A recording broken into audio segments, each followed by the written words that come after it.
We try to tell ourselves that if God would just show himself to me, I could stay faithful. No, you wouldn't. Why do I know that? Because they couldn't. We do the same thing. God blesses us in so many ways. He blesses us through his Son. He blesses us through his Spirit. He blesses us through his Word. And yet we take many of those blessings for granted. We lose sight of his faithfulness in our lives.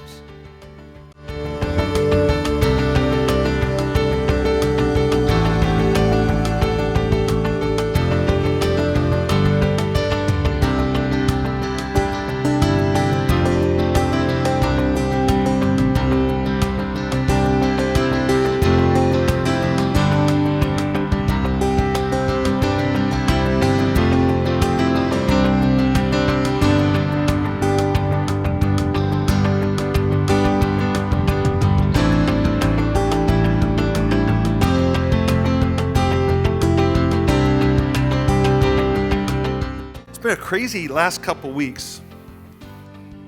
This week especially, because being Christmas, I lost 2 days of getting things accomplished. So Thursday, I'm sitting there writing my sermon for today.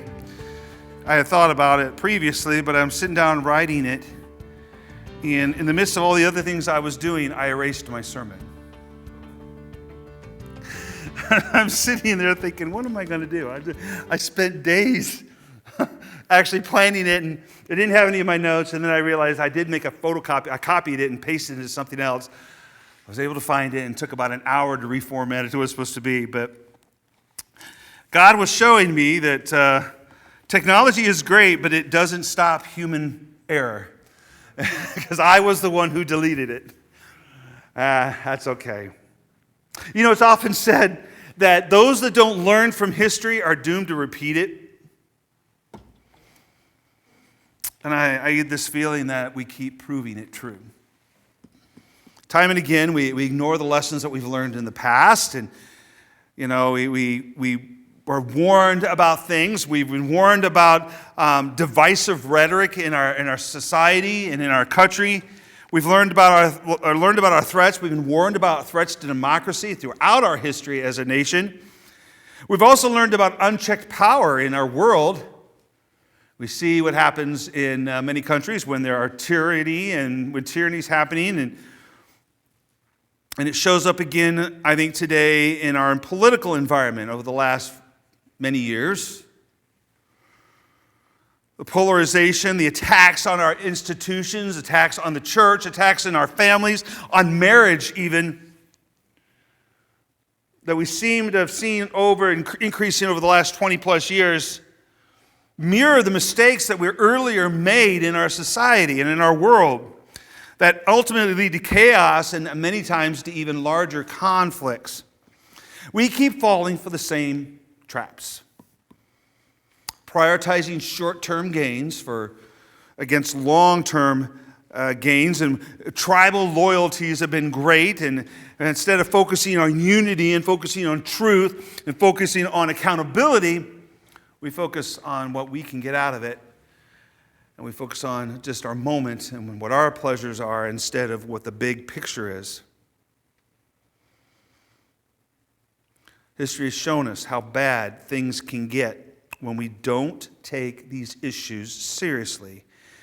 And yet here we are, repeating the same patterns over and over again. And I'm not just talking in our society. Don't we do that as people? The same sins I committed yesterday are tempting me today. It's that same pattern over and over again. But learning from history isn't just about knowing what happened. It's about actually applying those lessons that we've learned to build a better, a more stable, and a fairer future for all of us. But, this idea of failing to learn from history is nothing new. When that quote was made, that wasn't a new thing. It's not just a modern problem. Humanity has been struggling with learning from its past for years. Just look at Genesis. Adam and Eve were in the garden and they fell. They sinned and they're kicked out. And it's not that many more generations. In fact, it's not even it's one generation before sin happens again and Cain kills his brother. And from there, it's just the slippery slope that just continues to degrade and degrade and degrade till we get to the point where God has to destroy the whole world except for 8 people. We repeat it. It's been repeated. Paul addresses this very issue in the scripture that we're going to look at today. And what he does, he's taken us back to the history of Israel. Because you got to remember, the church at Corinth, we're back in the book of Corinthians now that Christmas is over. But the church at Corinth was probably a Jewish church first. It was Jewish people, mostly filled with Jewish people. So they know the history. Jewish people are very conscious of their history. Because sometimes throughout history, it's been the only thing they've had. So Paul's going to pull some history to try to teach the church at Corinth and teach us to learn from the mistakes. And Paul's point is very clear. If we don't learn from these mistakes, we are at risk of repeating them. So just like the Israelites struggled with idolatry, they struggled with pride, they struggled with complacency, we are susceptible to the same traps. So Paul is going to warn us, because his warning is timeless. We need to examine how we live, and at a perfect time to do it. I don't like New Year's resolutions, because the minute I make them, I'm going to break them.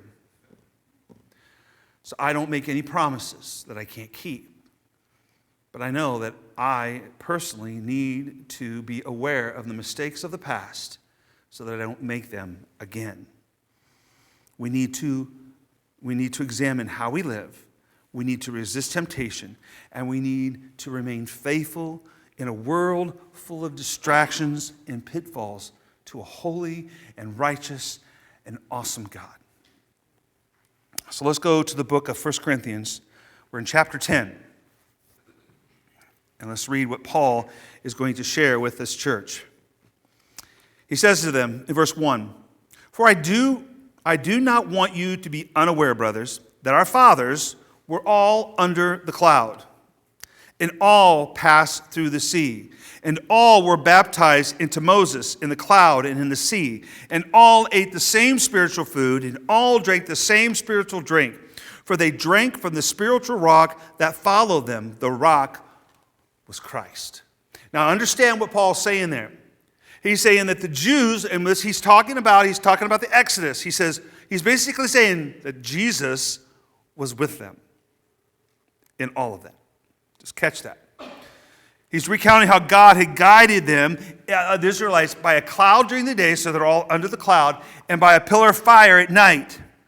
This comes from Exodus 13. It says that the Lord went before them by day in a pillar of cloud to lead them along the way, and by night in a pillar of fire to give them light, that they might travel by day and by night. The pillar of cloud by day and the pillar of fire by night did not depart from before the people. Now, this cloud wasn't just some cool visual. Sure, most of us have watched the Ten Commandments, and you see the pillar of cloud, the cloud, especially when the Egyptians are coming at them at the Sea of Reeds or the Red Sea, and we'll talk about that in a moment. And this cloud comes up and it protects them, and then they follow it. We've seen it, but it's not just some cool visual that we see. This cloud symbolized God's presence. It symbolized that God was with them, God was protecting them, God was leading them. It would go before them in the desert. He was with them every step of the way. And guess what? God is with us every step of the way. God is just as present with you and I right now in every moment of our lives as he was with the Israelites as they were coming out of Egypt and through the 40 years in the desert. He was always with them. And then Paul brings us to the crossing of the Red Sea, or in many interpretations or translations, it's the Sea of Reeds. This was a pivotal moment. This is one of the first times that outside of the plagues in Egypt where God is going to show his power. He's going to do it through Moses. But it's this pivotal moment. God is going to deliver the Israelites from the Egyptian army. But what Paul does is he uses this as kind of a baptism. Now, they didn't pass in the water. They went through the water. The walls of water were beside them, and they walked through on dry land. But Paul uses that as a symbol of their baptism of walking through water. By going through the sea and being under the cloud, the Israelites were identifying with Moses and with God. When we baptize people, what are we doing? They are declaring that they are a child of God, that they are part of God's family. That's what he said God was doing when he brought them through the walls of water. They were being baptized into Moses, because Moses was their symbol, their leader. God led through him also. He was their God-appointed leader and the mediator of the covenant. So this wasn't just an escape route. I mean, at first, it probably wasn't a very good escape route. I mean, he led them into the desert to the sea. How are they going to get through it? They don't have enough boats. They couldn't load fast enough with the Egyptian army behind them. It's not just an escape route for them. It was a spiritual moment of taking that step of faith into a new identity and embracing unity under God's covenant through Moses' leadership. And once they were in the desert, God fed them. He cared for them. He provided water for them. He provided food for them. And these were more than just physical provisions. Paul calls them spiritual because these were acts of God who supernaturally made them for his people. He made the rock flow water out. He provided manna. And when they got tired of the manna, he provided quail. He's supernatural. These were spiritual things. That's why Paul does it. It's providing grace. This food and drink corresponds to what the Corinthians are doing, what we do, what we're going to do next week. Paul's using this correlation between what happened, the spiritual things that happened, how God took care of them, and when the Corinthian church and we take communion.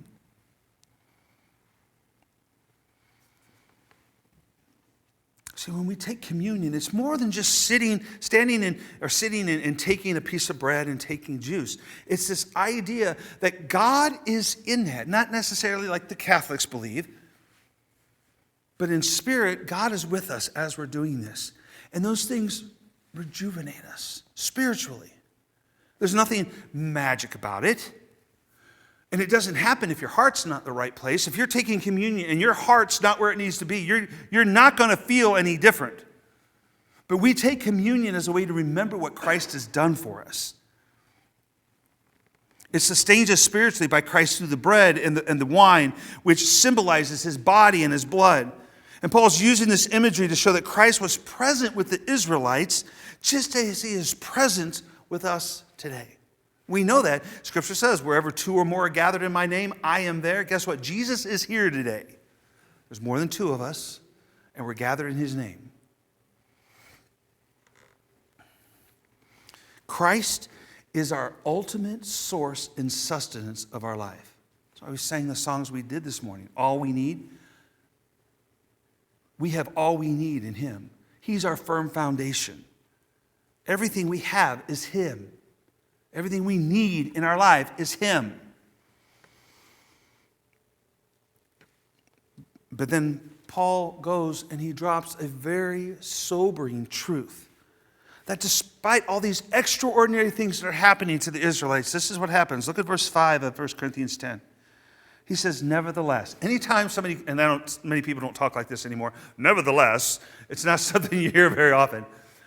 Usually hear, but if you hear the word nevertheless, you know something bad is going to happen. He says, nevertheless, with most of them, God was not pleased, for they were overthrown in the wilderness. Do you understand? Do you realize that of that generation that came out of Egypt, only 2 of them entered the promised land? Moses didn't. Moses was punished He got to see it from the mountaintop, and he died before they entered. The only two people who actually came out of Egypt, of that generation, I mean, there may have been some children who actually made it through because they were innocent. But of that generation of adults, only two of them, Joshua and Caleb, actually entered the promised land because they were the only two spies who said, yes, we can do it. And everybody else said no. They perished. A whole generation perished in the desert. Why? Because they failed to remain